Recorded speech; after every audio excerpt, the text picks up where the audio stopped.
You're listening to The Local Maximum, episode 260. Time to expand your perspective. Welcome to The Local Maximum. Now, here's your host, Max Sklar.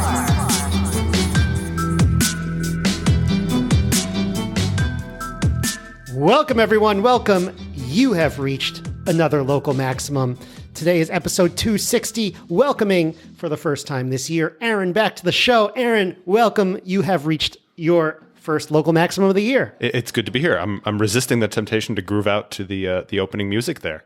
Yes, no, I a lot of fans have told me that they noticed I was singing to the music in episode 259, and maybe I didn't realize that, or maybe I did, but I don't know. Maybe we'll have a lot more.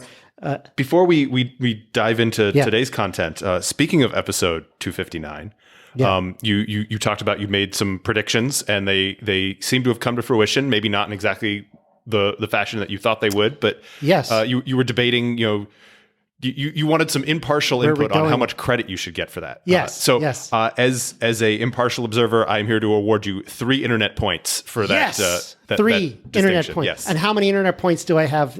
What's my total? Oh, I haven't been keeping track, and also they're not redeemable for anything of value. Oh, okay. So they're kind of they're not. These even are like whose line is it cryptocurrency. anyway points. Yes, no, but that's great. I appreciate it.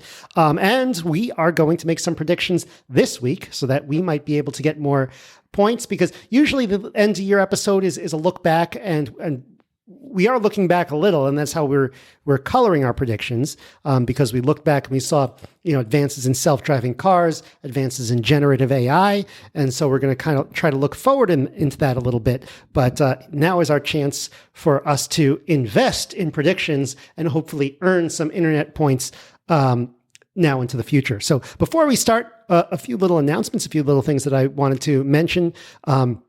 My academic paper. I don't know if I get to call it an academic paper. It's a LaTeX paper. It's on Google, it's on Archive. It's on Google Scholar. It's on the idea of relative probability. It is out now. It is 30 pages. And I think, like an average person, you don't have to be like a high level kind of math PhD to understand it. I mean, I don't understand a lot of stuff written by high level math PhDs, but I think it's helpful, and I think it is. I think, as I said last time, it's on the idea of what if probability was a relative measure? What if you couldn't say something has a 50% chance of happening? What if you could only say, well, it's twice as likely or equally as likely as happening as this other thing? And so I kind of built a system around it. I sort of talk at some point in the paper about how you can, in a subsection on digital representation, how you can write code to implement this actually in the real world.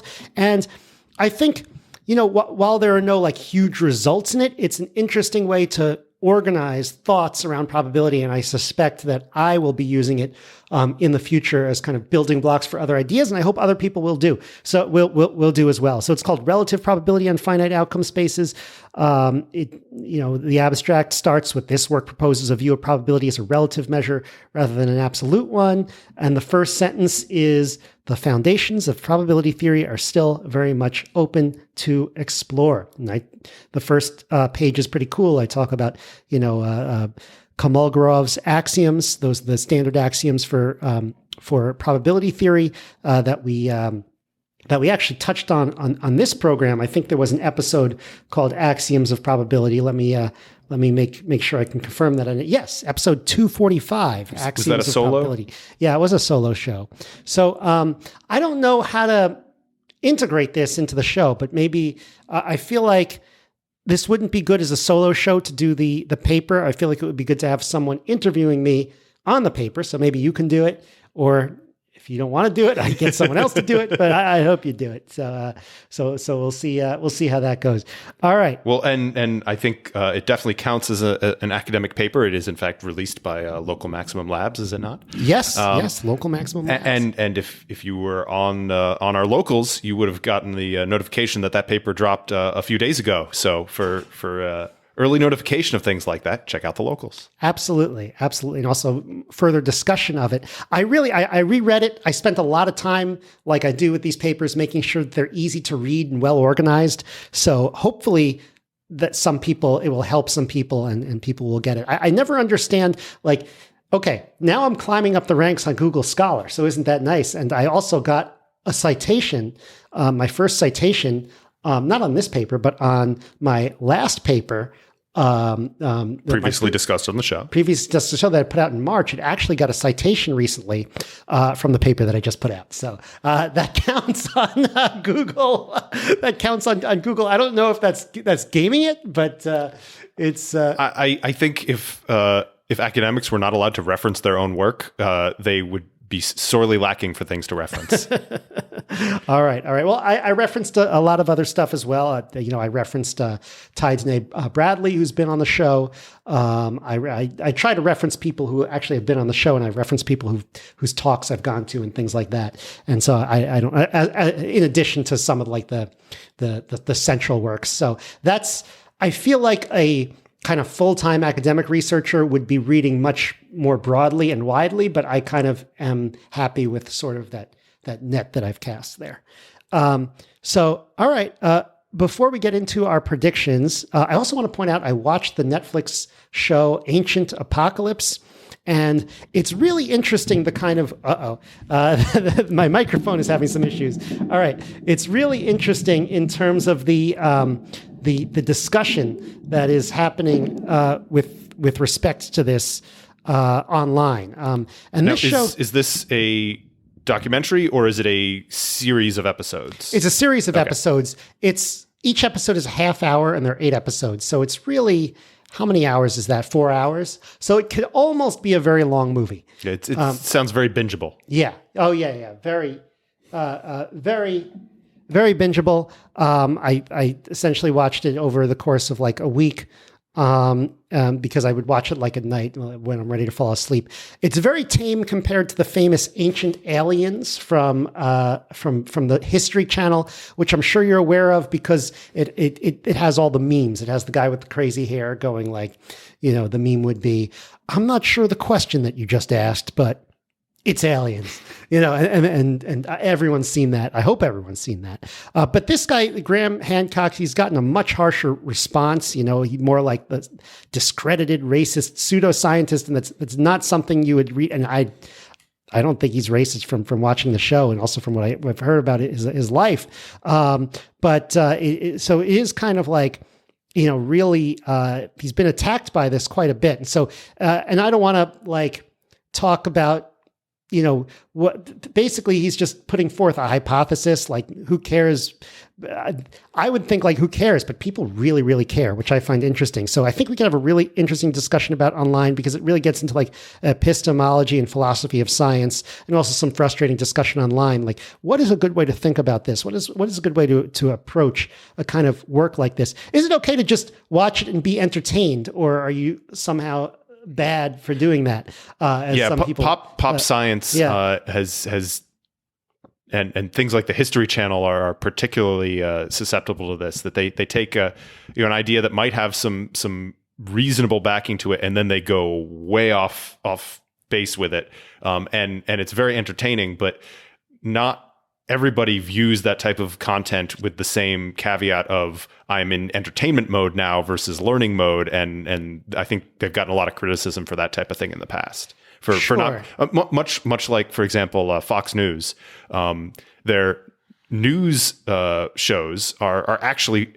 pretty decent, but their commentary or entertainment products tend to veer very far from a just the facts please approach. And I think one of the big criticisms is that they've not always made a clear distinction where one ends and the other begins. And so I think you kind of run into that danger with something like this with pop sci or pop archaeology, that if you want to bring in the crowds and get the public interested, it's very tempting to veer off into some of these maybe less supported ideas that are nonetheless fun to investigate and talk about. Right. Also, the archaeological sites that he goes to and explores are really fascinating, and those are really there. And it's okay. So you definitely learn a lot about like what's in the terrain and what types of things can be found in different countries, like these underground cities in Turkey, and there's this kind of there are these mounds across the Americas where, he says, it's said to have been built, let's say, 2,000 years ago, and his hypothesis, it was actually a reconstruction of something much older. It's like, okay, fine. Like, you should be allowed to say that. I don't see what the big deal is, but I feel like there is something else here that, I feel like the reason why some people are upset, or not the reason why they're saying they're upset. And so maybe, I don't know if anyone out there wants to discuss this further. I'm sure we'll get some comments about it, but maybe you can watch it and let me know. Yeah, I'll have to check it out. A lot of that type of stuff can be real conspiracy fuel too, even if that's not what is being laid out there, that because conspiracy theorists are very susceptible. They are highly tuned for cherry picking. And so if they see one little nugget that they think, oh, that supports this thing way over here, and they will take it and they will run with it, and they'll ignore anything else that might be, tangentially tied to it, because it serves a particular purpose for their pet theory. Yeah. Yeah. And again, I read a bunch of articles online, both pro and against. And one of the pro articles also happened to link to the guy who posited continental drift, which nowadays is kind of plate tectonics, but it was a big difference from what they were saying 100 years ago. And the way he was treated also sounds very much like, they treated him as like a pseudoscientist, as a quack. And so that doesn't mean everyone is treated as a pseudoscientist, as a quack is right. But it's like, okay, what, we have to teach people about the scientific method. And if you are worried that, this show is making people anti-science and anti-intellectual, why don't you teach people about the scientific method and how to apply it, rather than shouting, you're a horrible person if you look over here, because then you kind of sound bad. Yeah, on the plate tectonics thing, it blew my mind, because we are of the generation that grew up with that is just science. That is the accepted, the consensus, if you will. But when I learned that how recent in the past, we're talking, like you said, less than 100 years ago, that went from being a quack theory to accepted science. No, it was put forth 100 years ago. It was accepted science, I think, in the 60s. Which is bonkers, because our parents were born before that was the accepted. They were science probably on it. Yeah, they're probably learning it in school when it was coming out. The teacher might have been like, all right, I'm not used to teaching this, but this is, we got to throw out these. I know what your textbook says from the 40s. But classic question that we don't know what we're learning today that's going to be thrown out as crazy and wrong down the road. And it's something neat to keep in the back of your head, although it's tough to apply in the moment as a particular filter, just a general sense of always be questioning. Right. So here's what I kind of I've taught on the show, and I truly believe like a big part of the scientific method and a big part of Bayesian inference as well is generating a wide variety of different hypotheses. And so when I see scientific-minded people saying, kind of ridiculing others for having different hypotheses, I remember a class that I took at Yale. It was introduction to, it was some kind of like freshman class where it was like we'd have a different lecture from a scientist every week. Was this like a small seminar or big lecture? It was like a big lecture, and then you'd break up into smaller seminars. What was it called? It was like Perspectives on Science, I think it was called. I think they discontinued it in favor of some non-scientific stuff. No, but like so one of the classes, and look, take this with who knows what the video would say. This is just how I remember it. One of them was on quantum physics. And, of course, one of the students was like, but why couldn't the particle just have known what it was all along? And rather than the scientist just being like, that's the old discredited theory, he was like, okay, but this is the experiment we ran. And this is why that hypothesis doesn't line up with that experiment. And this is why we don't think that. And it's like, okay, why don't more scientists talk like that to the public. I mean, like they would talk to smart undergrad students. I that's just how I think the world should work. And maybe I'm too much of an idealist, but that's just that's just how I think we could talk for well over an hour on the topic of science communication, but that is not on today's agenda. Right. So, well, that's a good idea. Maybe we should talk about it. All right. We're 15 minutes in. Let's get to our predictions. Okay. So I talked about, we used as a launching off point some of the highlights of the year and some of the things we talked about, some of the news stories of the year, because there was a lot of kind of bad news this year, like negative economic news, I think. Some sort of troubling political developments, particularly on the war and peace side of things, and so it was like, well, what's going well in the world of technology? And I thought the self-driving car story was pretty important, just because, like, it just seems like an unstoppable innovation train. Like every year it just takes steps forward, even though it's a long way off. It just keeps going forward a little bit every year. It does, it's possible one year it just stalls for good, but it doesn't look like that's on the horizon. And then, of course, ChatGTP, which is existing technology, which we've been talking on the show, I think, for all 5 years we've been on it. Probably we started talking about some of the generative technologies very early on with the fake faces, but like it's really captured the public imagination this year. And so I focused on those two. We also both added some wild cards, and I also said, all right, let's each make a prediction from short term, medium term, and long term. So why don't we start with short term predictions? And I see you've got multiple.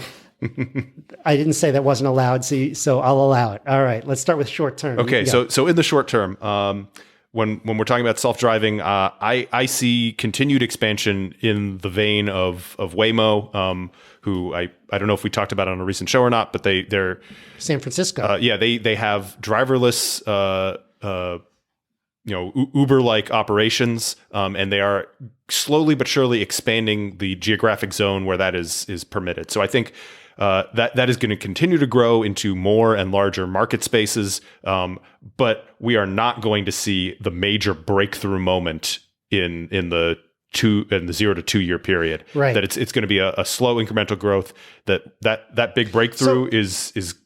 I'm going to foreshadow my medium prediction that's going to be in the 2 to 5 year realm. Do you think? The 2 to 10 year zone. Do you think that? So that's not too bold of a prediction, because they've been doing that for that long. Did you just say, well, might as well just continue the trend, or do you have any particular risks in that? So part of it is that I think the biggest obstacles are going to start to shift away from the technical and more into the regulatory. That I think they're making leaps and bounds, especially on the if we restrict it to bounded geography, if it's operating in cities, then I think they can continue to make gradual growth there without too much difficulty.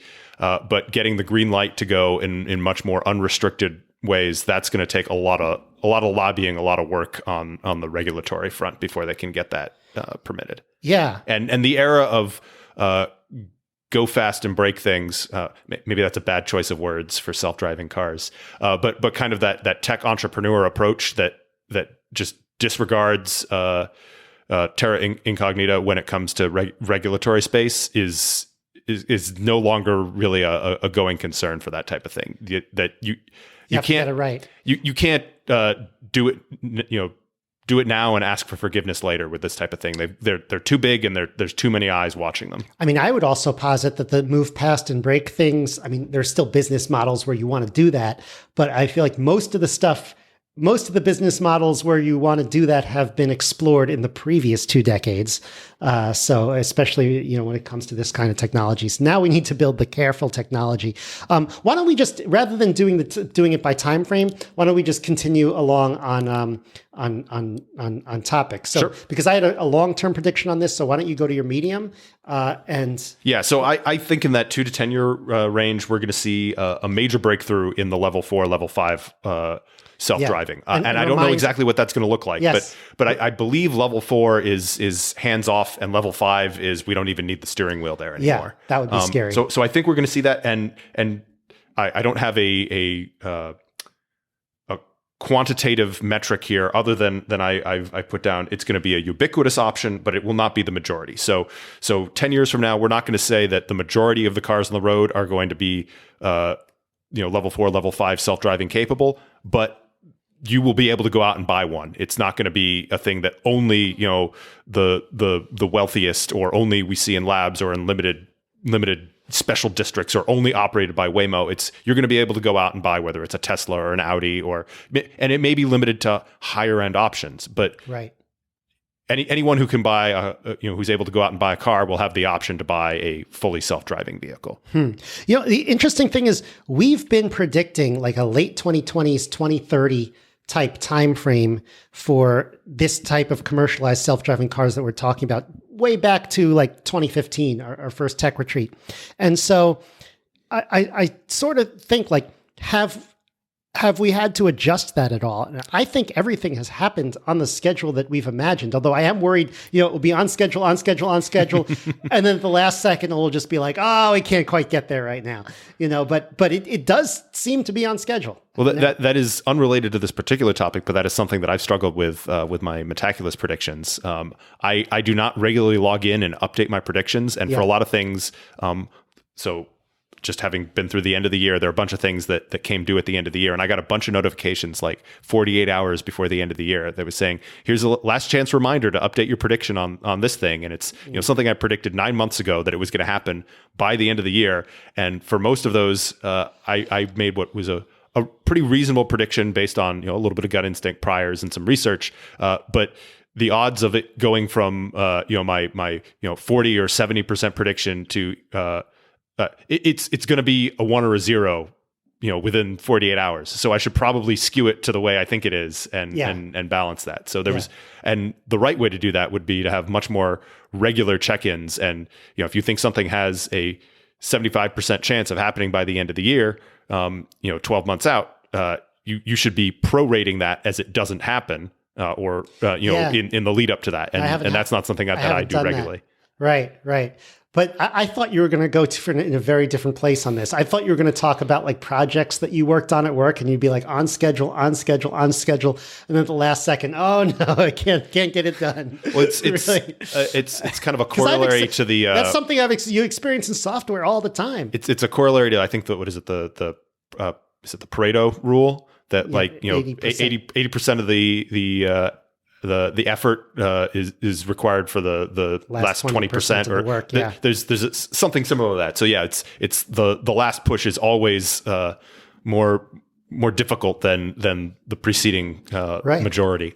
Right. But look, I mean, we have self-driving on the roads. There are people using taxis with no safety drivers.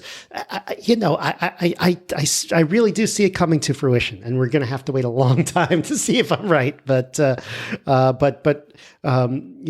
willing, we'll all be here for it. All right. So my long-term prediction is kind of interesting. Oh shoot, the light has it in the way here. So I can see it. You guys, it says convenience of self-driving cars.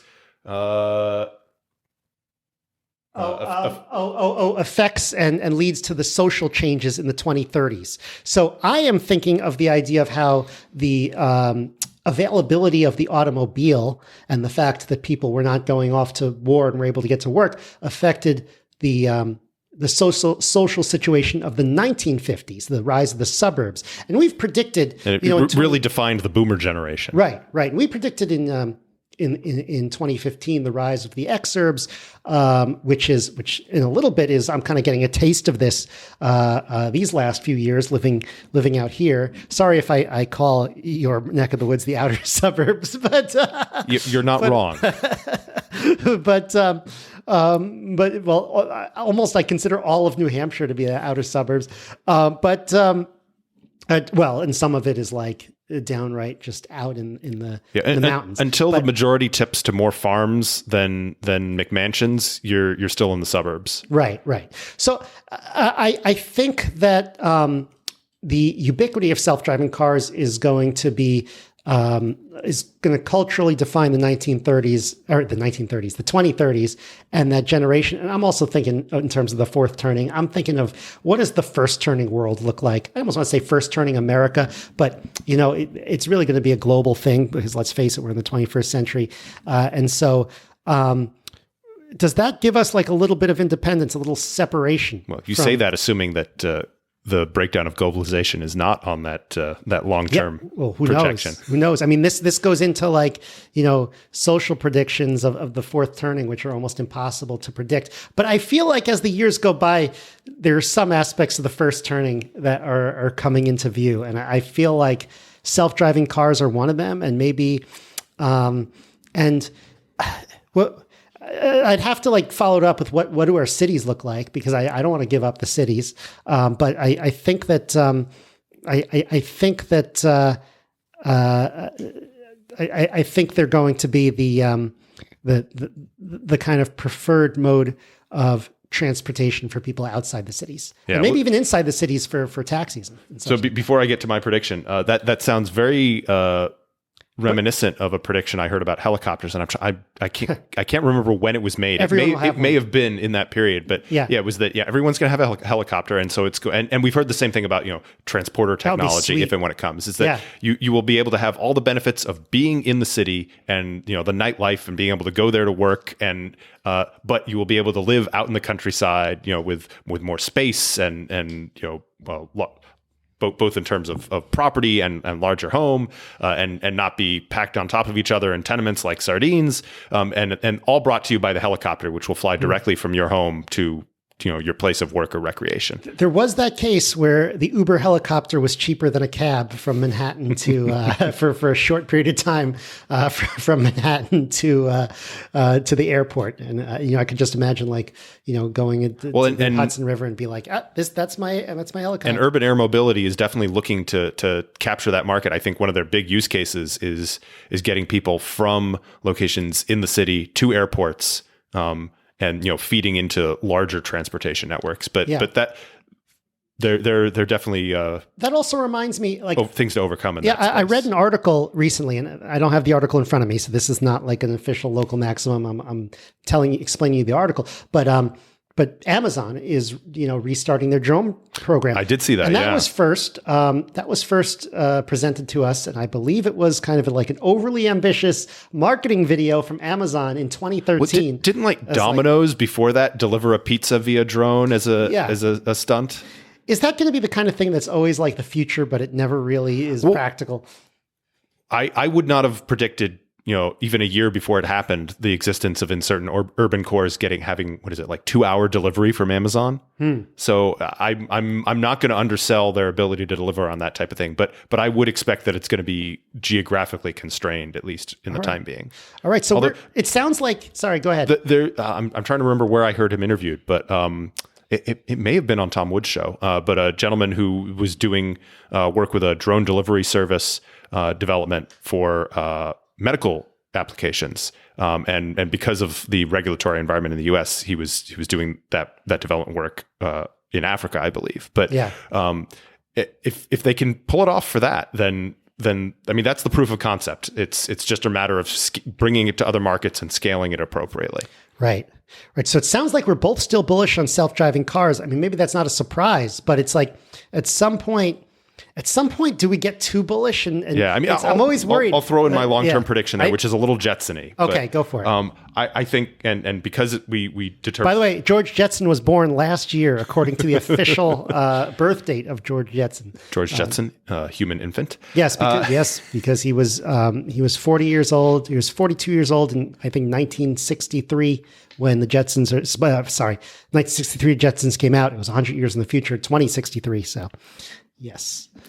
So because we've ranked or binned long term as 10 plus years, I'm saying that human driving will be limited to a luxury or a hobbyist pursuit, with perhaps the exception of some very narrow specialties, for very specific tasks that they still need or require a human driver, but that the vast majority of driving use cases are going to be that fully autonomous, most likely not even have a steering wheel Are you thinking override. like stick shift type situation?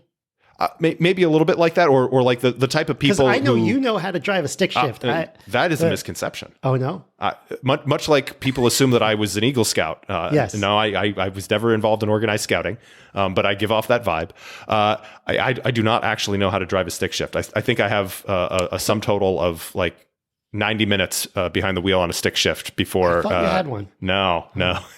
Interesting. Yeah, but so maybe stick shifts or the type of people who have 70s muscle cars that they actually work on. Those are the type of people who might still be driving their own car, on weekends, and to and I think the terminology is going to flip, because what we refer to now as self-driving is the car does the driving. Right. In the future, self-driving is going to be when you have to drive it yourself. Yeah, that makes sense. So there will be self-driving enthusiasts who go to Right. meet up in a big field or a parking lot and show off their retro cars and the mods they've made to them. Yeah, and yeah. the majority of Like an people are going to old think, Tesla. what are those wackadoos wasting their money on with this? Yeah. And what about the people in Cuba? They'll still have their 1950s cars, maybe 1920s cars. And I wonder how much the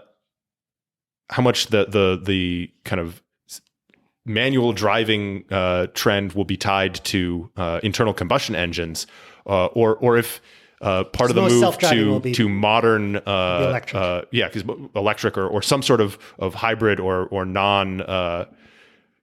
It may still be a fossil fuel, but it's not going to be a traditional, internal combustion gasoline engine. I would expect. But will manual driven cars also exist in significant numbers in that space, or will you'll only be able to get that experience with a petrol vehicle? Yes. Okay, so I'm going to shift to generative AI, ChatGPT, and we need to do a whole bunch of other episodes on this directly. My very short-term prediction, like we'll bring this out in Q4 in the tech retreat, and this is an easy prediction, but I feel like predictions for a year are so tough to make. It's either too easy or too difficult, but there's just going to be a large amount of venture capital and angel investments in chat and generative AI applications trying to ride that wave. Now, when you say that, are you talking about building new large language models, that kind of investment, or the using something like GTP3 in a business venture? Both. And I also think, look, when I had Jason Syverson on here in the studio a few weeks ago, same thing, like using this new deep learning technology to build a new product. I think that is going to be very popular with the people who are funding businesses. I think it's kind of like a safe business in that, not safe in that, like, these are inherently like investing in startups is very difficult, but kind of like, hey, some of these are going to hit big because this is kind of virgin territory where, these things weren't possible 5-10 years ago. I wonder how much it's going to be for the next 12 to 24 months that, like it was a few years ago, any business proposal that has the words GTP3 or large language model in it is going to attract funding, just like you used to be able to just say blockchain, and someone would throw money at you. And I also predict, and this doesn't belittle the technology at all, but for now that I'll add the medium term, 2 to 10 years, there will be some kind of bubble in this area, as always happens, because whenever there's a good thing going with money, humans always we'll push it too far. We'll push it too far until they're forced to be pulled back. There's never we do like to double down, don't we? We absolutely do. So, we've all done it. So this is probably a pretty safe prediction to make, because I think they've announced their intentions on this, at least loosely, but I believe GTP4 is expected to drop in 2023. Right. I don't know if it'll be before our next tech retreat, but I would put a higher probability on it being out by then than not. Yeah, I agree. I wonder if are they just making larger neural networks that have basically the same architecture and just throwing more computation at it? Or they're probably trying to do some algorithmic breakthroughs as well. Right. I'd love to do is the some difference research on that. quantitative or qualitative? Yeah, but I feel like even quantitative tends to make a huge difference, and these models have capabilities that that the people designing them did not foresee, which is very interesting, and some huge drawbacks. I think the big benefit is when these language models can interface with exacting databases, kind of like the category theory-based databases of Connexus that I interviewed Eric Daimler about earlier this year. I feel like once those two, last year, this past year is what I meant. Once these two get together, then it'll be incredibly smart. Because right now, it's like if you try playing tic-tac-toe with this thing, it can't keep straight what the board looks like.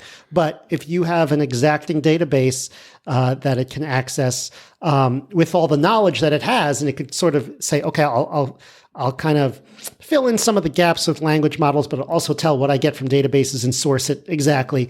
I think that'll be extremely powerful once they kind of figure that all out. Yeah. So, and in the short term, I'm predicting a major academic scandal tied to the use of GTP. Interesting.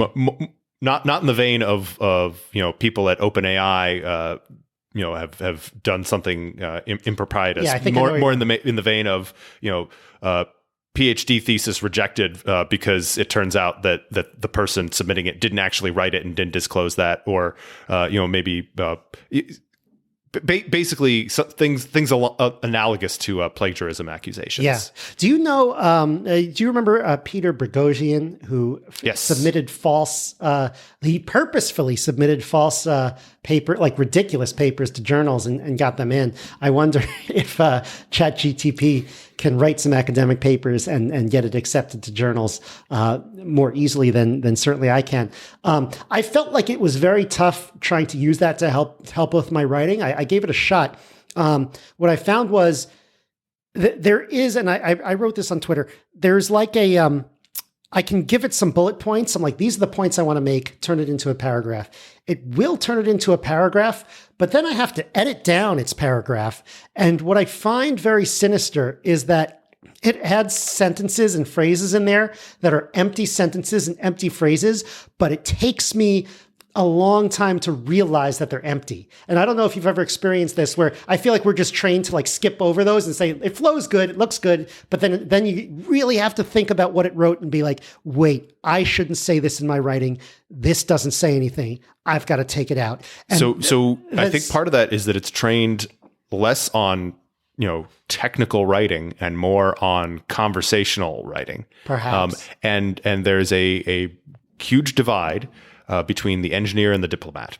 And the engineer archetype is, distill it down to the simplest possible, construction, least superfluous content, and communicate as directly as you can the key facts. Right. The diplomat wants to say as little of meaning as possible in as many words as possible. I think there's actually a bit in an Isaac Asimov story where a diplomat of the Galactic Empire comes for like a 2-week diplomatic visit.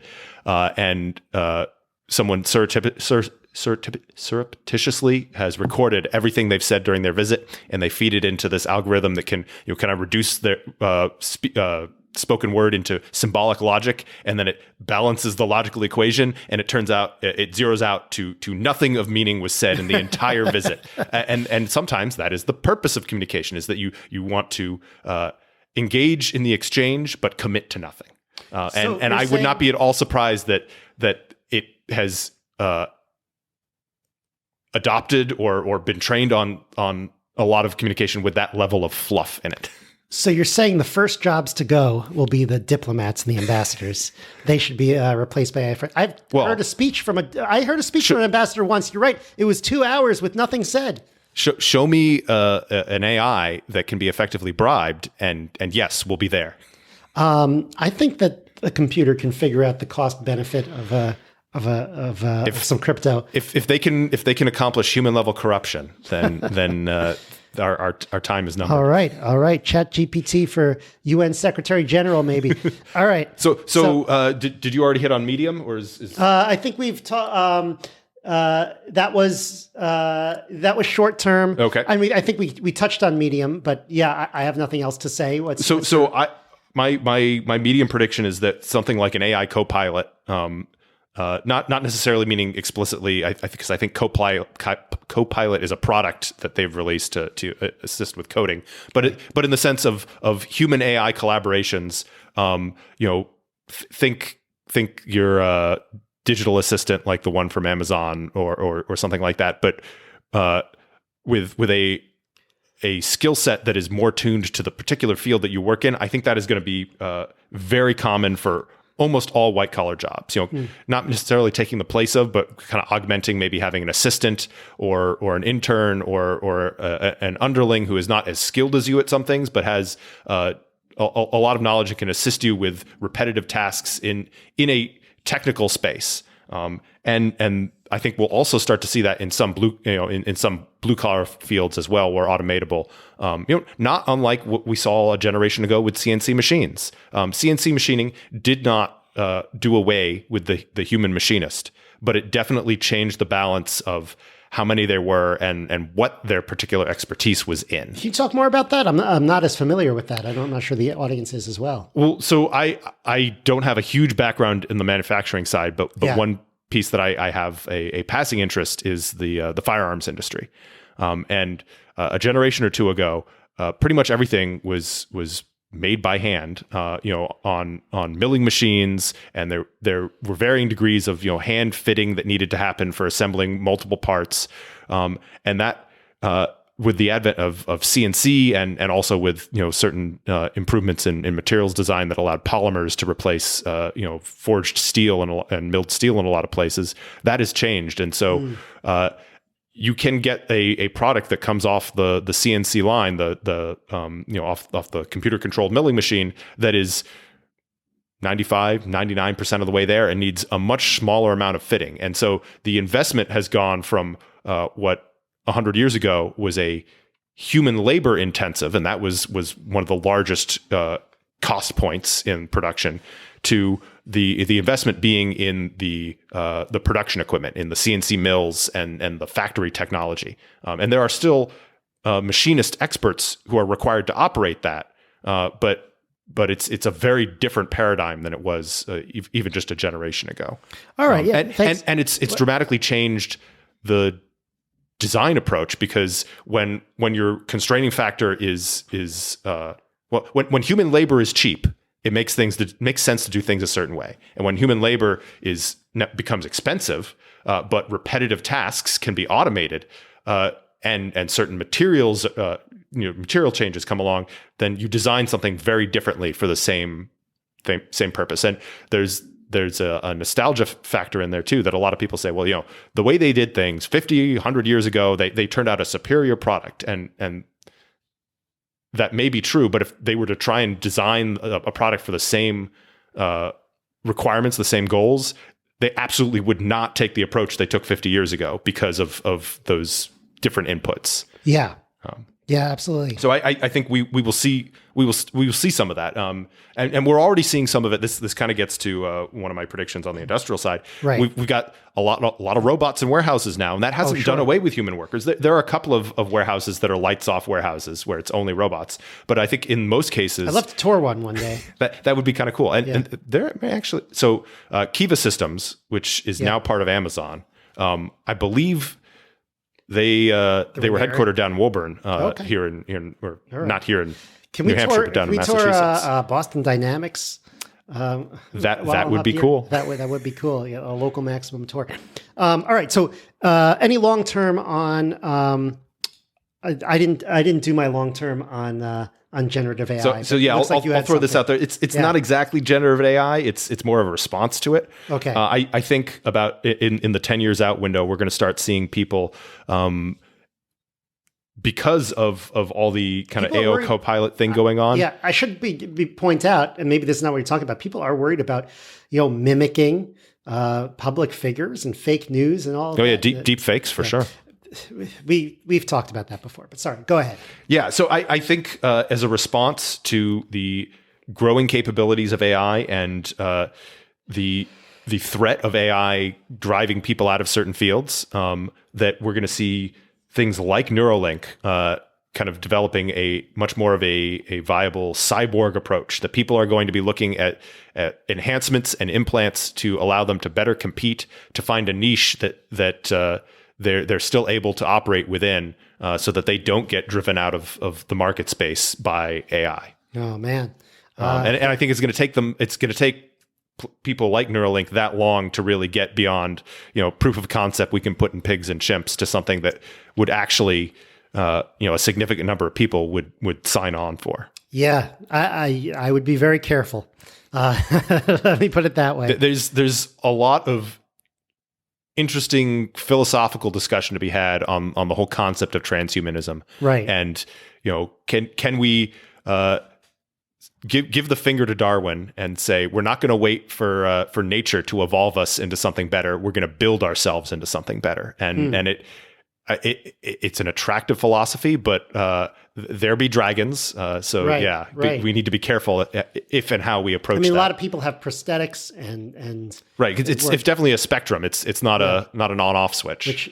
But just to replace parts of yourself, or even to like plug in somewhere, it's like, I don't want to be the first one doing that. Well, I've heard a theory is the wrong term for it, but someone has put forward the idea of almost using something like Neuralink as a cure to some of the digital overload that we're experiencing. That if you can't control, we've talked about being able to have your own filter or your own algorithm for sorting something like Twitter or Facebook. Yes. Let's make it platform independent now, in the sense that there's so much information, so much data out there that the flow is difficult to control, and we know that some of it is being used to manipulate us. If we can basically install a mental firewall, so no data gets into our core brain without passing through this digital filter, which will kind of translate it and convert it into a form that we strip out all the stuff that we think is trying to manipulate us. And that's something that a Neuralink like interface might enable us to do. Interesting. Obviously there's a huge amount of work that needs to be done before that could happen, but it's an attractive concept. I think I saw a friend on LinkedIn post something very similar to that, about how, they used to design to minimize friction, but now they're designing to say, where do we want to add friction? Where do we want to put up gates? And so maybe I'll try to find that specifically and look at it. All right, let's round out some of the last predictions. On my wild card, of course, I had to do the crypto predictions. I think the big thing in the medium term, and this is where people are on very different sides. Smart people are on very different sides. And the question is, does Ethereum lead the next bull run? And the case for that is they had this merge. Ethereum is now on proof of stake instead of proof of work. Some people say that is far superior. Some people say, well, now that they have superior tech, and now that the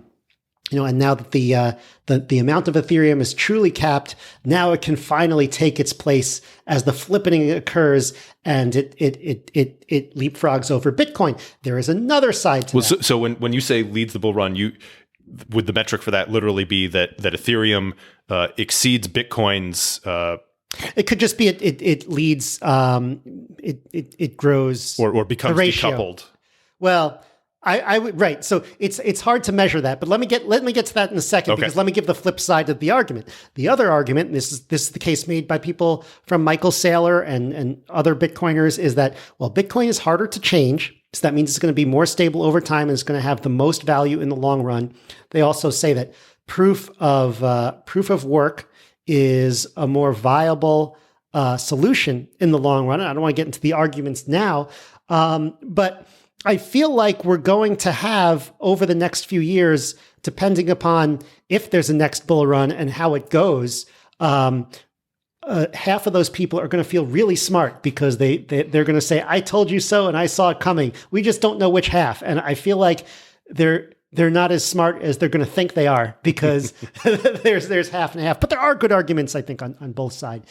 And so that's what I'm predicting. I'm predicting there's going to be a lot of told you so's from one side. I just don't know which one. To measure which one wins, I think if Ethereum, I don't think it necessarily has to overtake Bitcoin in market cap, but if over the next 5-year period, its ratio continues to improve in relation to Bitcoin, well, that's a pretty good sign.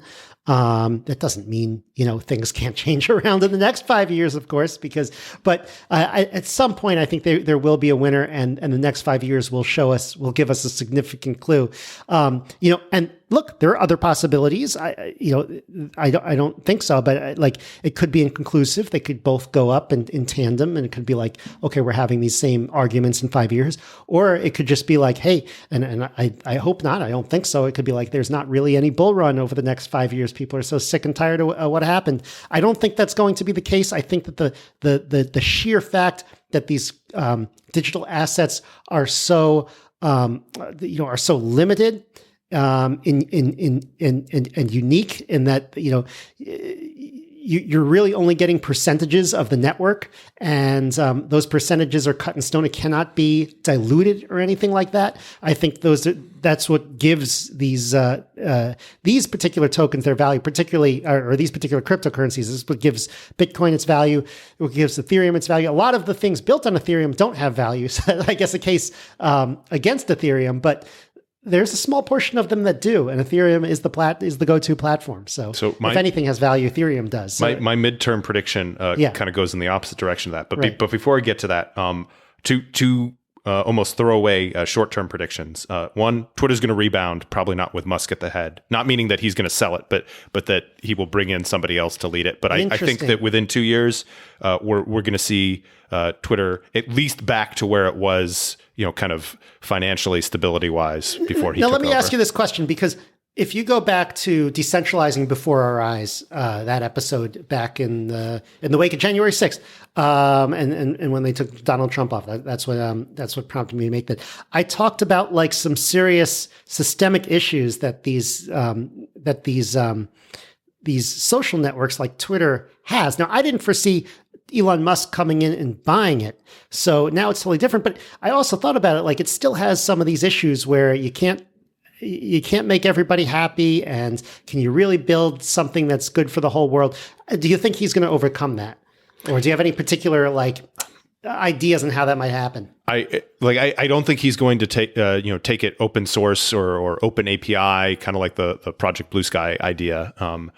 And I don't think it's in his interest as the owner to completely divorce the content from the carrier aspect of it either. But I think from a financial standpoint, he will be able to make it a viable going concern. Right. So you're saying, as crazy as everyone is saying he is right now, he's figuring it out. And it does seem like he's someone who kind of learns over time. I don't want to give him that much kudos. Let me rephrase it more as he can't do that much worse than they were doing before. Right. So yeah, no, I agree. I feel like he's probably thinking, like a lot of people have been thinking in this economy, man, if I had just sold my Tesla stock in 2021 and then waited for Twitter to dump, and just gave them maybe to the beginning of 2023, I could have gotten them so cheap, and I could have had like $40 billion more than I have now. But still, I think he'll be able to turn it around. Yeah, I mean, there is an open question of would they have they haven't exactly crashed and burned, but would they have had such a rough year if he hadn't been in the picture at all? I think they still would have had plenty of problems, but his engagement with them certainly accelerated some of that. Well, there's a lot that would maybe not have come to light if he hadn't gone into the arena to do battle with them. Their stock was already taking a nosedive. It continued to go down. And the only thing that buoyed it up to a reasonable price was the fact that Elon Musk was waiting on the sidelines with that offer for so many months. We forget that. Now, once he took it over, look at how badly all of these other companies have done. Look at how badly Facebook has done. Look at how badly Google has done. Look at how badly Amazon has done. And Twitter would have gone down with all of them, and probably would have gone down at an even higher percentage than those. So yeah, it would have been in dire straits at that point if there was no Musk. If there was no willing buyer like Musk, they would have been. They got lucky. As much as they complain, they got very lucky that the owners and the top management. So the other short term, within the next 2 years, it ties into what I was saying before about AI and generative learning. I think we're going to see more robotics in warehouses and more retail establishments with little or no human employees, at least on the customer facing side. So like we've seen with Amazon Go, or I've heard there've been a number of McDonald's that have kind of experimentally reduced their staff to basically there's one or two managers overseeing the robots in the back, but the whole front of house is automated. I think we're going to see a lot more experimentation in that space, rolling things further out. It's not that the minimum wage worker is going to be a thing of the past, but we're going to see moves into that direction.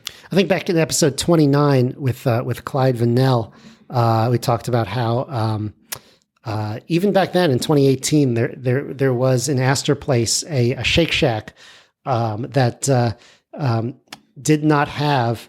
That was all automated, and so I'm curious to go back today and see what that's like. But I'm sure. I would expect that they had a better luck surviving the pandemic than an operation that had to support staff. By the way, I thought there were no Shake Shacks here. It's not true. It turns out there's one in Burlington. And by the way, I forgot to tell you because I'm kind of upset with you now, because I've been living here for nearly 2 years, and I only found out till recently there was a Pepe's Pizza. You never told me there was a Pepe's Pizza at the Burlington Mall. Oh my God. And it was really good. And the one in New Haven. They're New Haven based. Is that their original location? Yes, they're New Haven based, and you have to wait online for an hour to get in New Haven. I heard the one in Burlington is almost as good, even though it's in the mall. And you could go in and get served Pepe's Pizza. Pepe's Pizza, I did once one of my first projects at Foursquare was to kind of do some early versions of ratings. And one of my first data sets I pulled is what is the best place in every state. And the top rated place in Connecticut was Pepe's Pizza.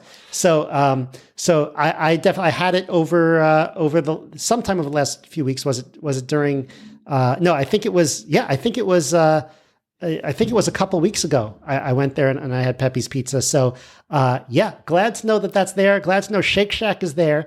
Thanks a lot for cluing me in.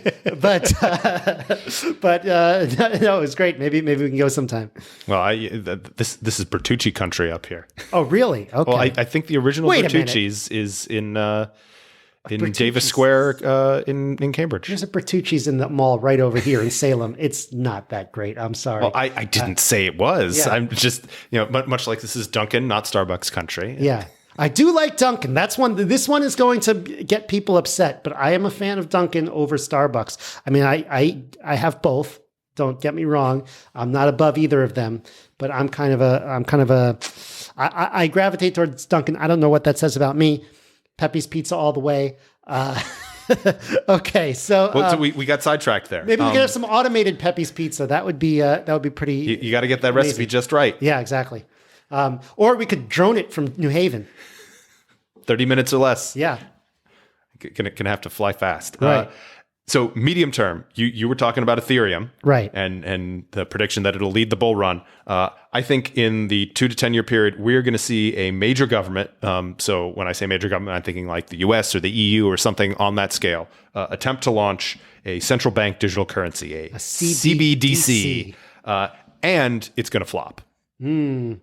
That reminds me. That second part might be wish casting because if it does launch, I do not want it to succeed. But right. But remember Facebook's currency. What was it even called? Libra.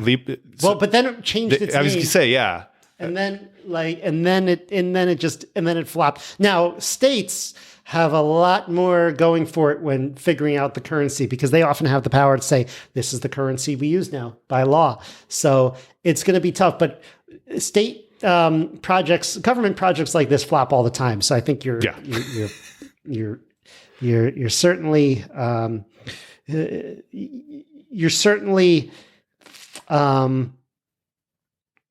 your wish may come true. I'll put it that way. Now, do you have a long-term for this category? No, I don't. Okay, so I will throw out one. So the then first, we're going to wrap up. We got to get to probability distribution. The first part is wish casting. The second part maybe less so. Okay. So my long-term prediction is that we will have no nuclear war in the 10 plus, in the next 10 years. Yay. Okay. And if we don't, then we'll be here to celebrate our win. And if we do, we won't be here to. So, my maybe less wish casting piece of that is that there might be a single digit number of tactical nuclear detonations, but not a nuclear war. Okay. And in that case, hopefully we'll still be here to discuss it. Fingers crossed. Yeah. All right. So on that happy note. And now, the probability distribution of the week. All right, the probability distribution, the probability distribution of the week. That's a lot of syllables. Starting out 2023 with a lot of syllables. I'm going to have a hard time saying 2023. Okay, this, as I said in the last show, last year we explored a lot of discrete and finite distributions, and that's what my paper was about. This year we are going to explore continuous distributions in continuous space, like the real numbers. 2023, the year of the continuous distribution. The year of the continuum, yes. So let's just start with the simplest one, which is not the normal distribution. It's the uniform distribution on continuous space. So what's a uniform distribution? Well, you pick a splotch of space. I don't know if splotch is a real mathematical term, but you pick a patch of space. Let's say the real numbers between 0 and 1, right? That's a pretty simple one. And then you say, okay, every line segment in there, the probability of my number being in that line segment is just going to be proportional to the length of the line segment. So, and because 0 and 1 has exactly length 1, it's actually, the probability is going to be exactly equal to the length of the line segment. So there's a 50-50 chances between 0 and a half. There's a 50-50 chances between a half and 1. There's a 0.1 chance, there's a 10% chance it's between 0.3 and 0.4, et cetera, et cetera. So uniform seems pretty straightforward. Now, is it significant or meaningful that if we try and find the probability of a given point that it is infinitesimally small? Yes. Or, okay. Yeah. Well, yes. So in a finite uniform distribution, the probability at a point is finite, but in a continuous distribution, the probability at a point is it's probability 0, which is always very confusing in probability theory, because probability 0. If each point is probability 0, and now we add up all the points, it has to add up to 1. Yeah, but the problem is you're not even adding up a countable number of points. Right, because there's an infinite number of points. You can always put another point in. It's not just that there's an infinite number of points. There's a continuum of points. So it's not like you're adding 0 plus 0 plus 0 plus 0 plus 0. And I mean, that's a whole discussion in and of itself, but you can't even enumerate them. It's the continuum. So because of Cantor's diagonal theorem, I'm not going to go down that route. That's a whole show for another day. Yeah. So, but yes, you're adding up an infinite number of zeros, and you get an uncountably infinite number of zeros, and you're getting a finite value. And so, and most continuous distributions are going to be like that. There might be a few hybrid distributions that we get to, but yeah, that's certainly a feature of continuous space. Now, look, so I talked about the uniform on 0, 1, right? Of course, you could have a uniform on 0, 2 or anything like that. But notice I said that for every segment of length x, it has an x chance that your point is going to be in that segment. Notice that I said length in that definition.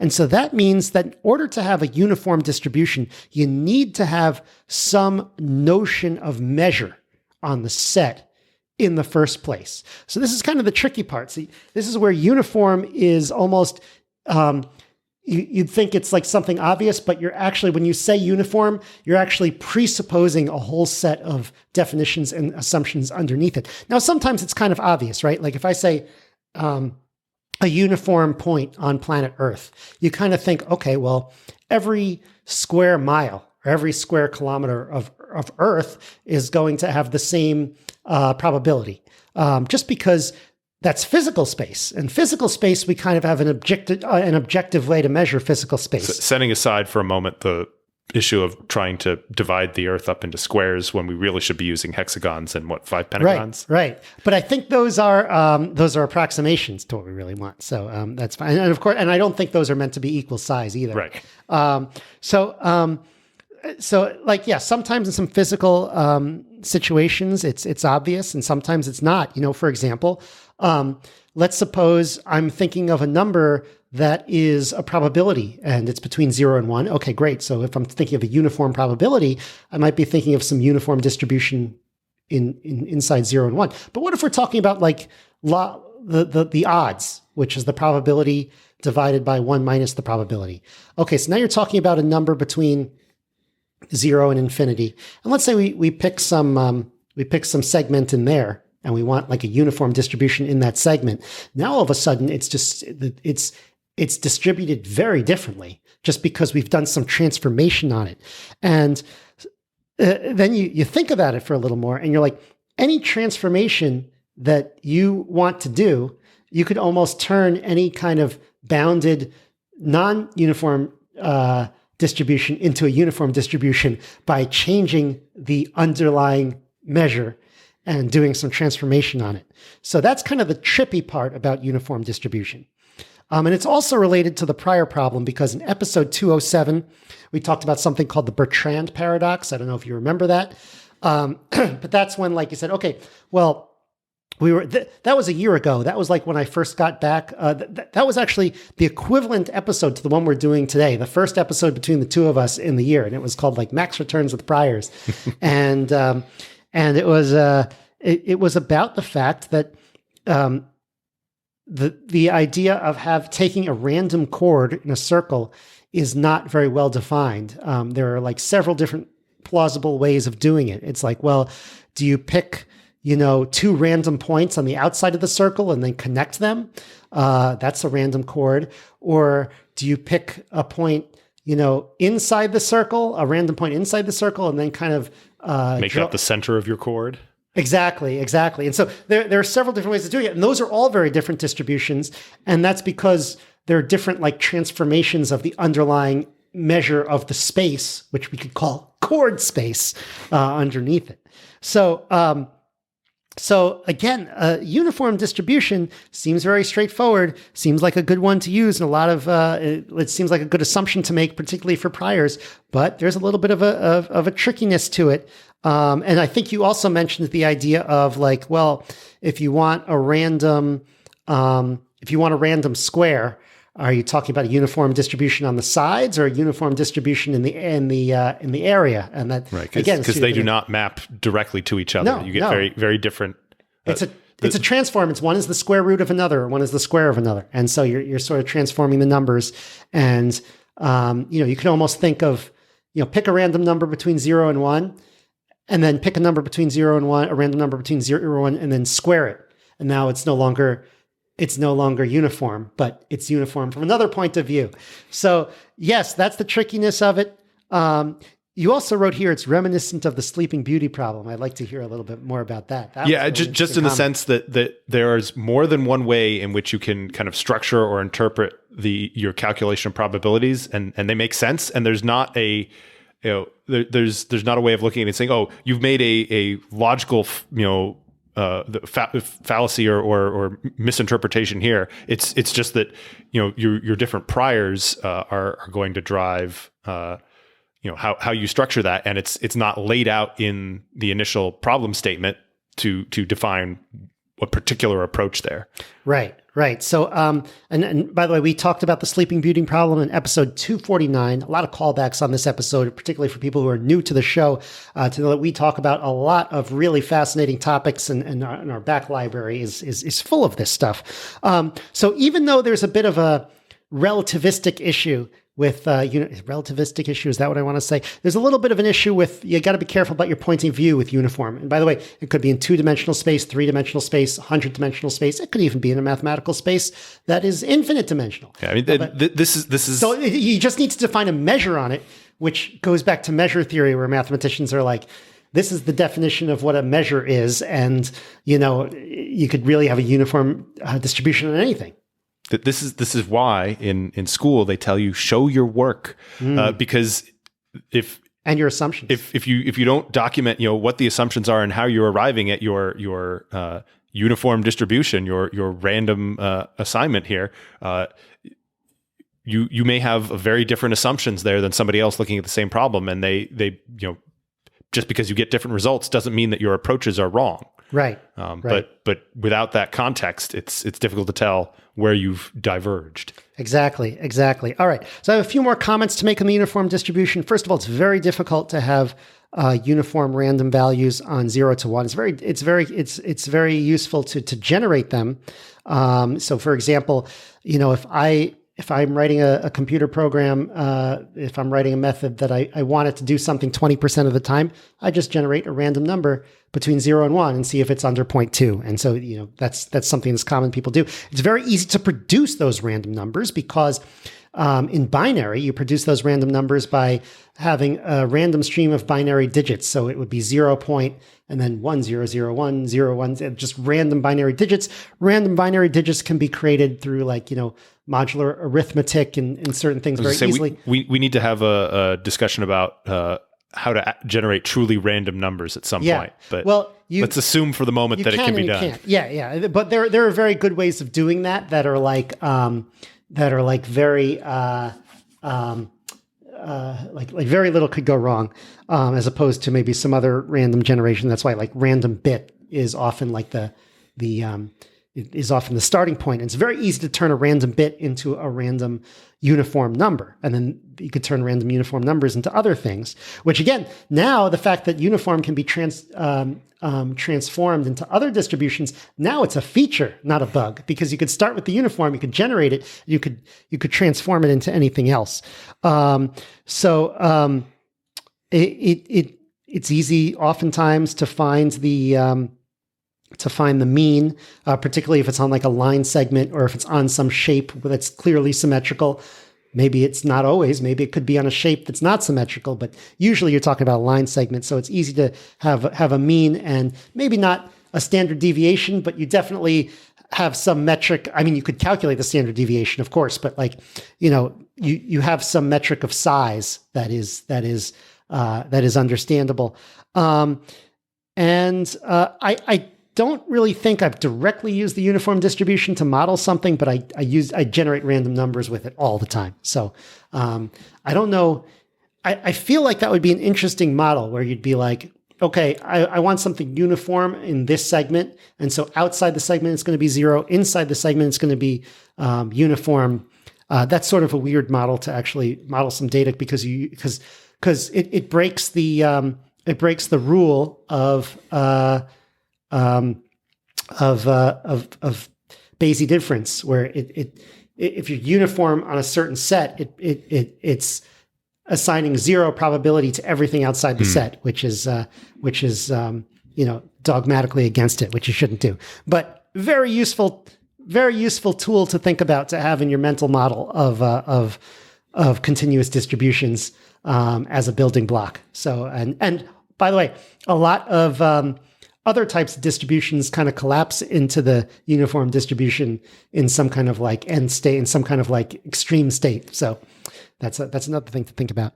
All right, so that's all I have to say about that one. That's a pretty simple one. Let us know what you think about the uniform distribution and everything else that we talked about on the show today. Yeah, I want feedback on where you think we're right, where you think we're wrong on our predictions. What are we crazy about? And maybe if they don't already exist, we can try and generate some meticulous questions tied to the things we've talked about and throw those up there as well. Exactly.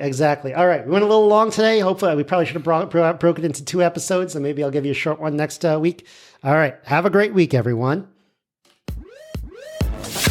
That's the show.